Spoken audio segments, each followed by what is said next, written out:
Taxi Driver was directed by Martin Scorsese and stars Robert De Niro and Jodie Foster. So the main character, played by De Niro, is his name is Travis Bickle. He had just got an honorable discharge from, I think it was the Army. I got in trouble for mistaking the Army for Marines yesterday, but but there's this. The first scene is him getting a job as a taxi driver, and he mentions his military service, and the way he does it, like he kind of fades off for a second, like it was traumatic. So it seems like that very subtle moment kind of sets up his motivation for the rest of the movie. But he applies for this job, and he seems so like natural. De Niro, this is my favorite Scorsese movie, and probably my favorite De Niro movie too, because it's so authentic. But Travis gets this job as a taxi driver, and De Niro really got a job as a taxi driver for a while in New York City to prepare for this part, which is fucking awesome.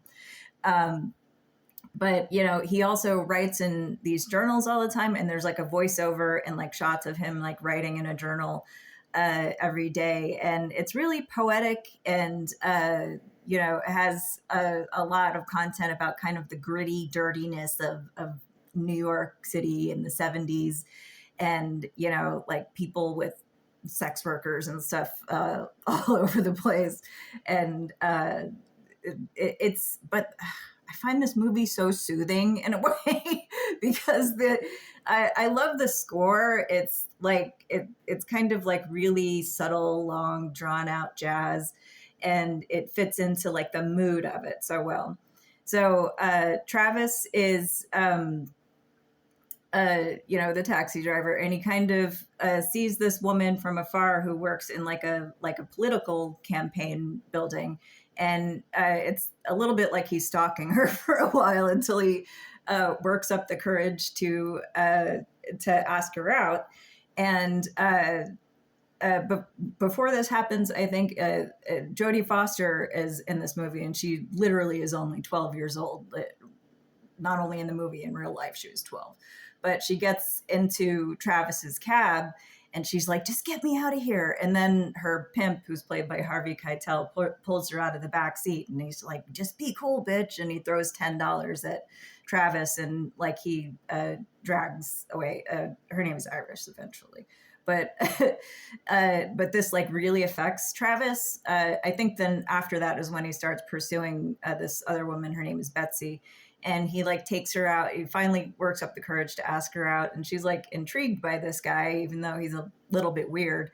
And, they go to a diner, and he asks her out for dinner and a movie. And he goes and he takes her to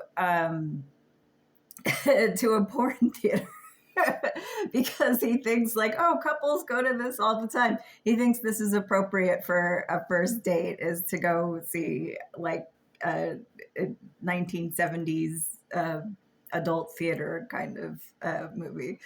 But it's because he goes to those all the time just to like relax, basically. This is before people had the internet. And she gets like really upset, and like leaves. He had bought her an album that she mentioned, and she's like, I already have this. And he gets really upset. There's so many scenes of him just like in his apartment by himself, and like the things that he does alone, just like watching TV, or he's kind of like sedentary, like almost finding himself in a way. And he has these other cab drivers who talk to him in a coffee shop and everything, but he's such an isolated person. After Betsy kind of rejects him, he keeps trying to call her and send her flowers and stuff, and he doesn't really know what to do with his life. So he looks around for the girl, the young sex worker who got in his cab that one day.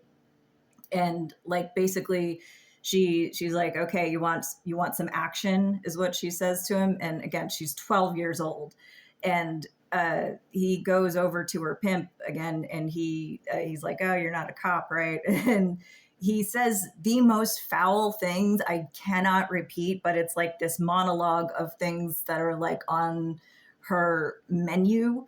And he, talks about her being 12 years old and stuff too. So he's like selling sex to pedophiles. It is so fucked up. But Travis is like, all right, whatever. He goes up to the room, and there's like a guy there keeping time for the girl.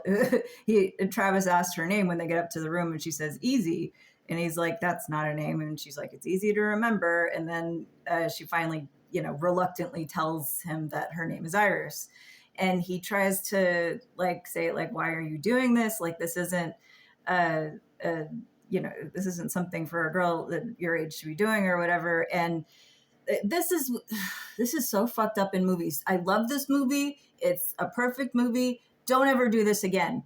But yeah, 12-year-old actress got on her knees in front of a grown man, and he has to like push her away.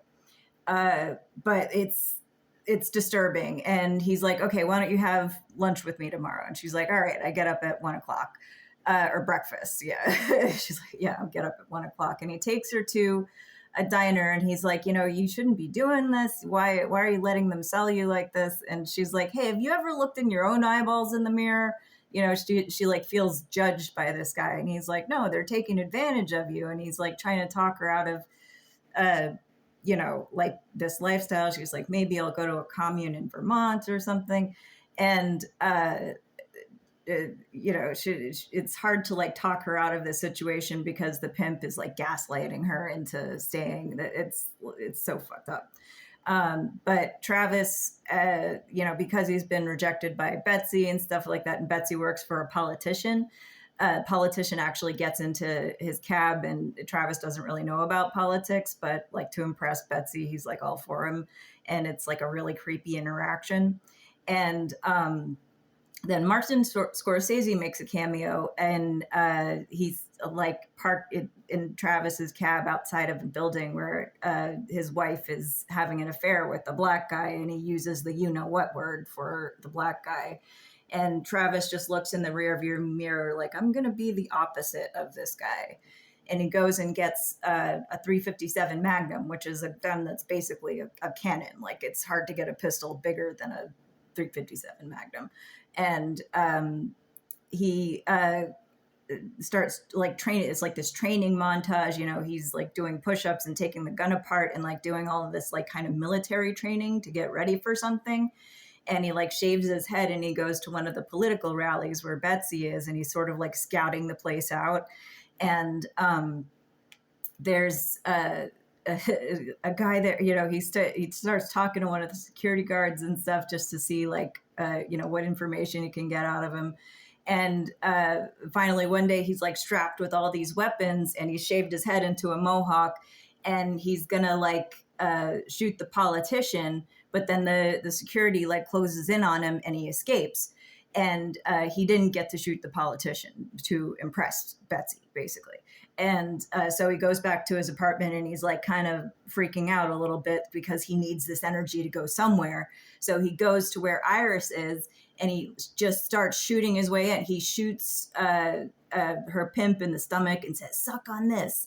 And then he goes up and he shoots the guy who is like the timekeeper. And I'm pretty sure he shoots the John or whatever who was there with her, and basically rescues her. And he tries to shoot himself, and a gun jams or whatever, and he's like bleeding out of his throat. And then the ending is him getting a letter from Iris's parents about like thanking him for returning her home, basically. Like he rescued her instead. And this is why Ronald Reagan got shot. John Hinckley was this guy. I think he might have had schizophrenia. I would need to look that up. But he was obsessed with Jodie Foster and Taxi Driver.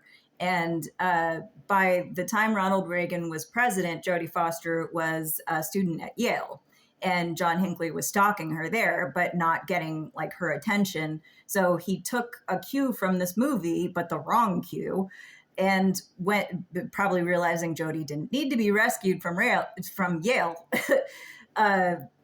But he went to, I'm pretty sure Reagan got shot in DC. He just walked up to Reagan on the sidewalk for some reason. The Secret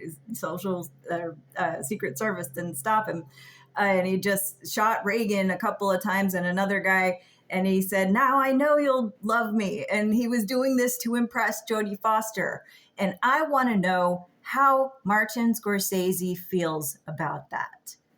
I have so many questions, and I want to talk about Reagan getting shot with him. That is like the most fascinating thing about how somebody can react to your art being taken the absolute wrong way and committing violence in the name of that art. And not only that, but to like violently harass a teenager. She was like 19 or something at the time, but 12 in the movie. So I'm gonna have to speed this up. But Taxi Driver, the United Healthcare CEO shooter, has definitely seen this movie and has gone for vigilante justice, just like Travis Bickle. I would not be surprised if he was referencing the movie by taking a taxi to the bus station. I don't know. They haven't caught him yet, but let's find out. Also, yeah, like and subscribe, suggest a movie, send me a tip on Venmo or Cash App, and I will see you next time.